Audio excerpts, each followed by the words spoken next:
Hello, friends, and welcome back to Restore You. It is Angela, and just so you know, this is take two because I did this whole video. And then, in my excitement to get it out there, I deleted it. That was fabulous. So, we're going to do a do over. And today, I wanted to share with you something, one of my favorite junk journal projects, and that is Lapbooks. And I've done many of them. This may be one of my favorites. It was also one of my first.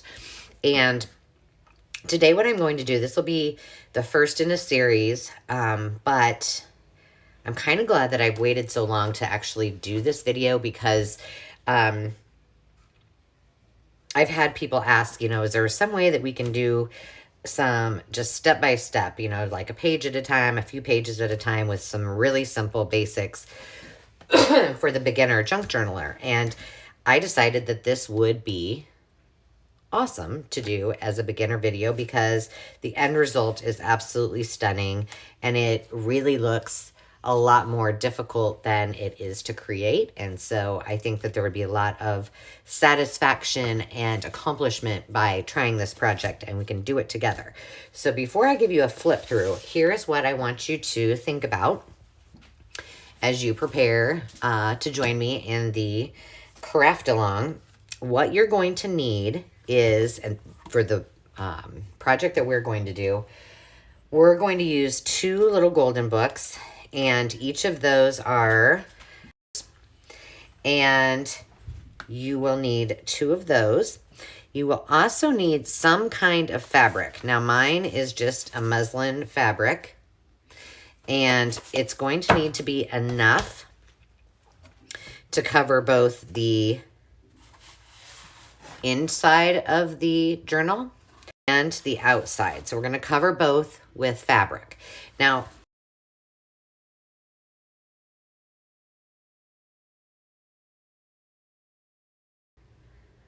we got paused. I hope that you got all that. Sorry, somebody called me.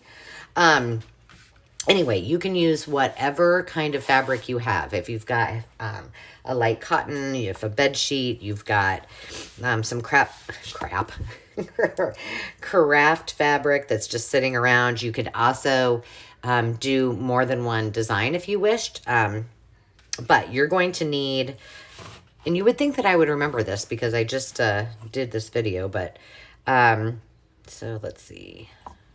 12, 13, 26, 29.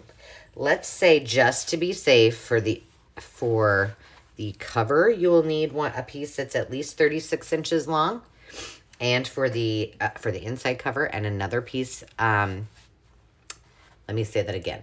For the outside, it needs to be about 36 inches long, both for the inside and outside. For the width, you need it to be, let's just go with 12 inches just to be safe. And that way you'll have plenty to, kind of wrap around and all of that good stuff. So 36 inches by about 12 inches. You're going to need your little golden books. You're going to need some type of adhesive. I use Fabrifix most of the time.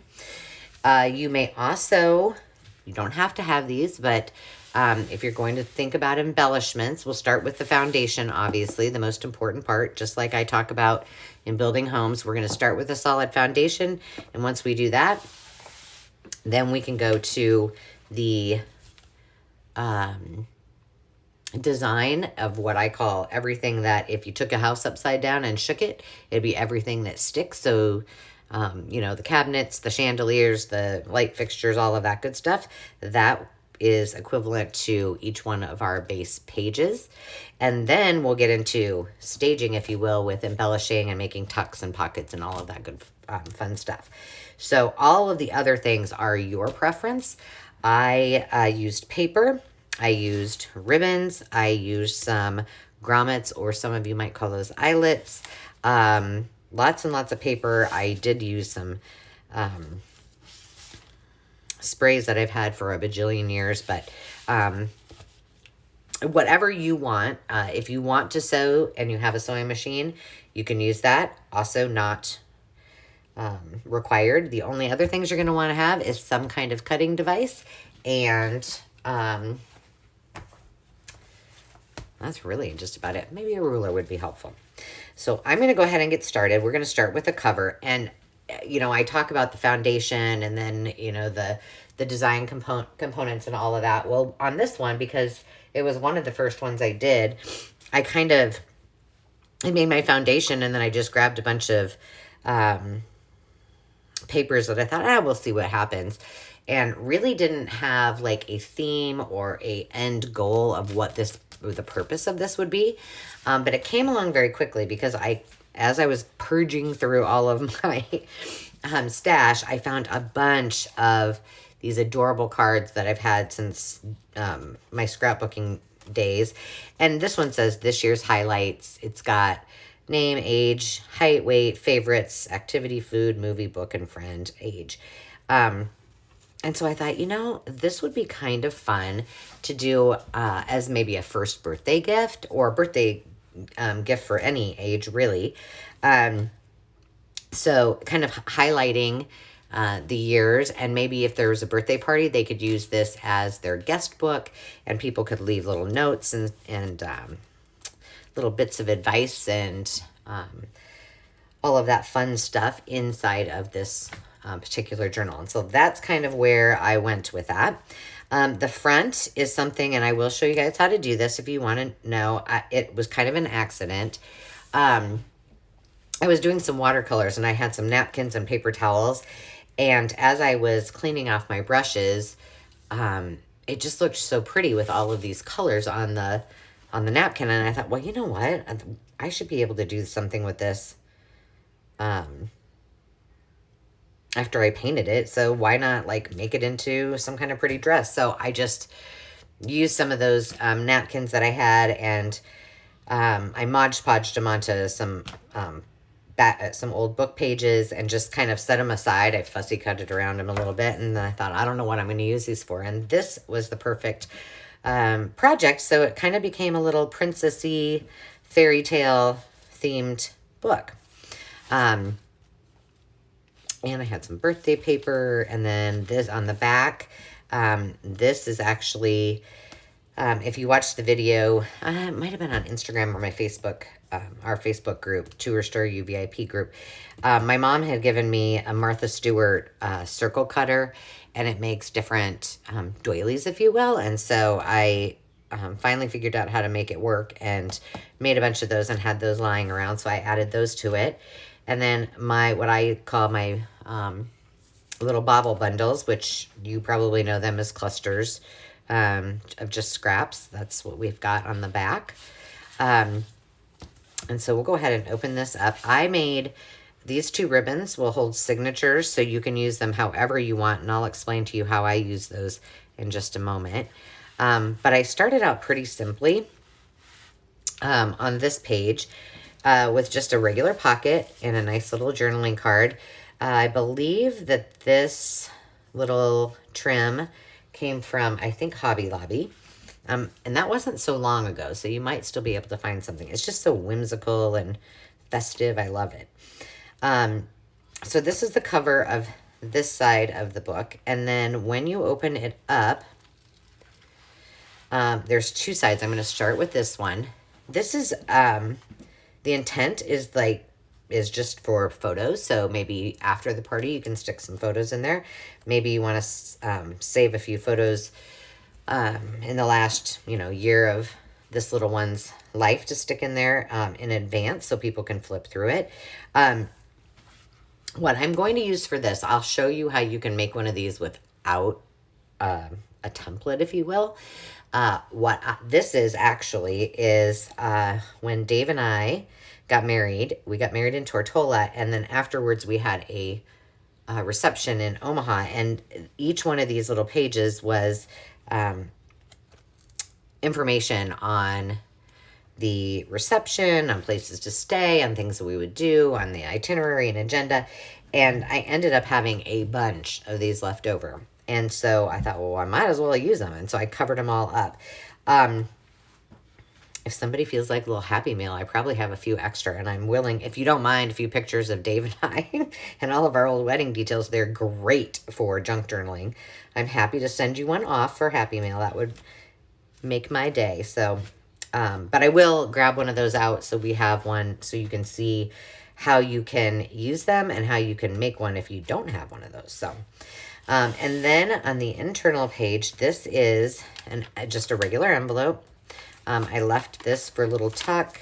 There's a tuck here, and you see that goes through them both ways, so they can do it either way.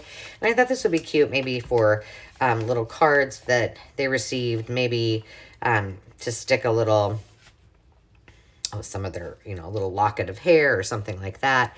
I also left it open up here and stuck a little journal card in there. So there's just one more spot, and these are great because all of these can be used for little sentiments or for people to write, and so I really liked that. On the inside, before you open it up, I've got a little glassine bag, another little paint sample tuck, and then I just put that pretty little Gerber daisy on there to keep that closed. But what I decided, excuse me, what I decided to do on the inside was just make this more of like a journal in itself, because it could be used as a guest book. Or my mom pointed out when she saw it, she's like, that actually would be really cute even for a grandmother's gift. So somebody's having a new baby and they're going to be a grandma. It would be great to give to the grandparent and let them kind of write their year in review, and maybe give this to them at their first birthday. So I thought that was a really clever idea too. Another glassine bag, and then like I said, when I was doing these, everything just kind of came together. There's a who, what, when, where, a notes, and a blank card as well. And then this little guy says, right now, what makes you smile, who's your hero, and what do you look forward to most? So it just kind of all came together perfectly, magically. Like a fairy tale. And then these are little envelopes. It says the little things like when, to sealed on, to be opened on. And it's where you can write a little letter to the guest of honor. These actually came from a kit that I think I bought for Dave and I. Apparently I didn't use it. So I have used these in a couple other journals. And I just maybe put like some embellishments over if it's not totally appropriate for the theme. But yeah, so that's what is in the back there. And this one I did sew and then stuck in there. But like I said, you could put cards in here if you would rather. You don't have to do another individual journal. This is another pocket as well. And I know it looks probably a little complicated, but I'm promising you, if you follow along, it will not be difficult to do. I promise, promise, promise. This I just left so someone could put pictures, a note, they could put cards, whatever they so chose. And then another little, these I think I got at Joann's, and it's just for a little Polaroid with another little pocket. I try to use all of the space, but and I don't think I did too bad, actually. I did get a little carried away, quite honestly. I couldn't stop playing with this journal, so I just kept adding to it. Another little envelope and a tuck pocket on this side. And then this is kind of cool. There's a little envelope pocket here that I'll show you how to make. Very, very easy. And then this opens up this way, and then there's a two-fold pocket. Another little glassine bag with some cute little tucks in there. And then this I just left, it's kind of small for this one, but for more little bits and baubles, or people can put cards in this, more cards in this area if they so chose. So that's that. But my most favorite thing of this was the last page that I did, and I was like, what am I going to do with it? And I had spent so much time, I was having a hard time kind of deciding what to do. And then I stumbled in my stash in my studio downstairs upon this little guy. I'm going to move this out of the way so you can see, and I'm going to zoom in a little bit so you can see a little bit better. Okay, so if you take a look at that, what this little gem is a voice recorder. So I think it's up to 30 seconds, and you could either leave a little voice message for the guest of honor, or you could record the guest of honor and then have their sweet little voice for years and years to come. And this was one I had from close to my heart. And like I said, I've had it, I know, since Demi was little, and she was born in hope that, man, I must be popular right now. The phone's ringing off the hook. But I did find some on Amazon, and I do have in our To Restore You Essentials in our Amazon store, I've got a link to those, so you too can get one of these. But the one thing that I didn't like is that the directions were, well, really ugly. And I was like, well, how can I put those on there? I guess I could just stick them in there.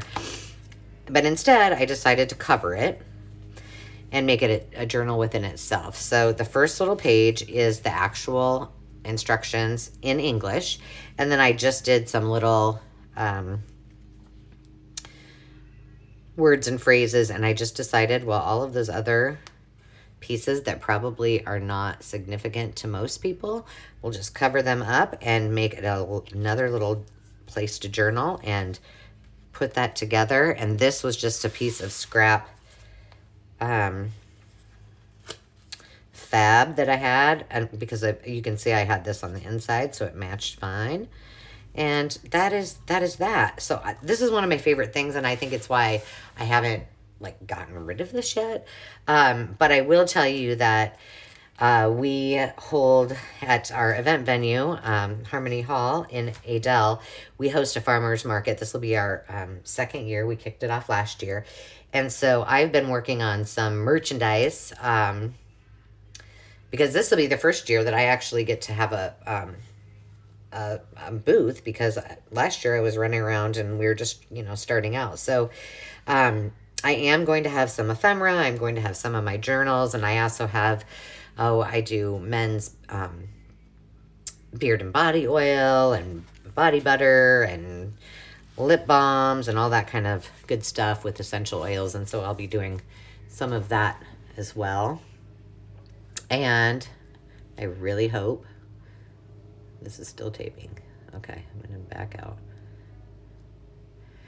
So I think I will probably take it to the farmer's market and see how that does. My hope is that I kind of unleash some knowledge and impart some knowledge on our participants who are crafty and who might want to do some journaling and do some junk journaling live at our venue, or join me on our YouTube channel, of course. But really to kind of share the love of junk journaling, and it gives me a place besides Etsy to sport my wares, because I make these and I cannot use all of them, although I do think they're beautiful. I just can't have that many. So that's kind of my plan. But like I said, this is the perfect opportunity to try some of these what might look more complicated projects for your junk journals, and we can take it step by step and make it very, very simple. I will also put the list of supplies that you need to have, and then any that you may want to have are a bonus. So I will put those in the comments or the description. And be sure, if you haven't already, to subscribe so that you get notifications when our new videos come out for this series. Feel free, if you've got a friend or someone who would like to follow along with us, share it with them, and comment. We like to hear your comments too, and where you're from and what you're up to. So be sure to stay in touch. As always, I hope that you can find time to just be. Enjoy this Friday and the wonderful, lovely weekend coming up. And until next time, cheers.